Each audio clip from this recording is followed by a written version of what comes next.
Odnosi s javnošću, ako ih gledamo pojednostavljeno kao upravljanje reputacijom, su funkcije uprave. To je najvažnija spoznaja za neko ko se bavi komunikacijom. To znači da nije nužno da odnose s javnošću vrši odjel komunikacija ili bude to moja kolegica iz marketinga. To mora raditi najviše pozicionirana osoba u kompaniji ili mora imati jako dobru svjesnost o tome. Zato je jako važno da vlasnici malih, srednjih firmi, ljudi koji upravljaju tim firmama, oni će sigurno biti involvirani u same odnose s javnošću i zato je jako bitno da razumiju o čemu se radi.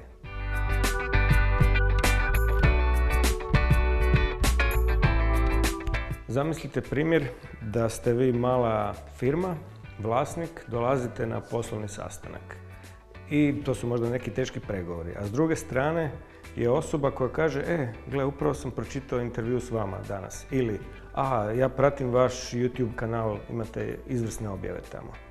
Znači, ako gledamo na nekoj najosnovnijoj razini, odnosi s javnošću mogu pomoći izgradnji reputacije, mogu pomoći prodaji, mogu olakšati poslovno pregovaranje, ali u svakom slučaju oni su neizostavno povezani s onim što vi radite. Uvijek proizlaze iz toga kakva ste vi tvrtka, kakav je vaš proizvod, kakav je način na koji vi poslujete na tržištu.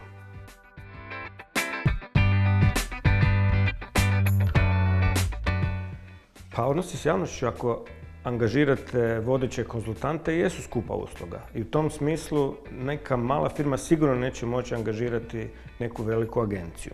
Ali to ne znači da se vlasnik te firme ili direktor ili uprava te firme neće baviti odnosima s javnošću. Za njih je onda jako važno da izgrade kod sebe te kompetencije ili da interno razviju tim koji će se moći uspješno baviti odnosima s javnošću.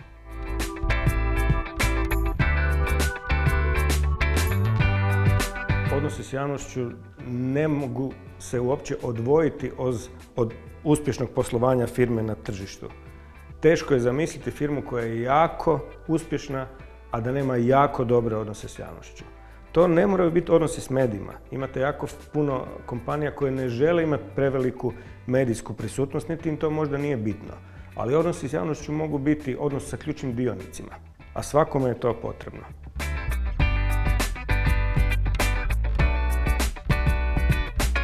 Brief je u stvari komunikacijski zadatak. On može biti u pisanoj formi, može biti usmenoj. Brief često dobijete od klijenta dok šećete zajedno ili ste na poslovnom sastanku.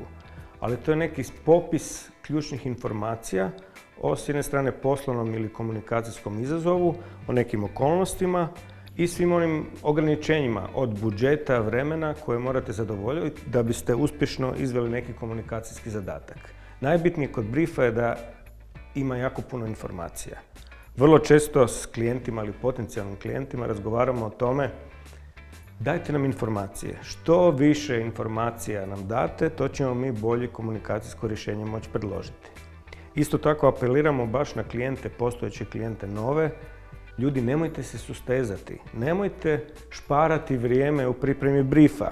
Očekujete od agencije da 2 tjedna možda radi intenzivno na prijedlogu najboljeg komunikacijskog rješenja za vas, pa dajte se onda potrudite nekoliko sati, raspišite što je moguće više informacija, tako da se agencija ima temeljem čega baviti.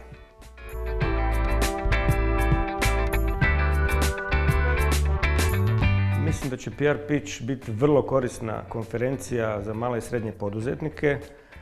Izbor predavača je izvrstan i moći će dobiti jako dobar uvid u to što su odnosi s javnošću.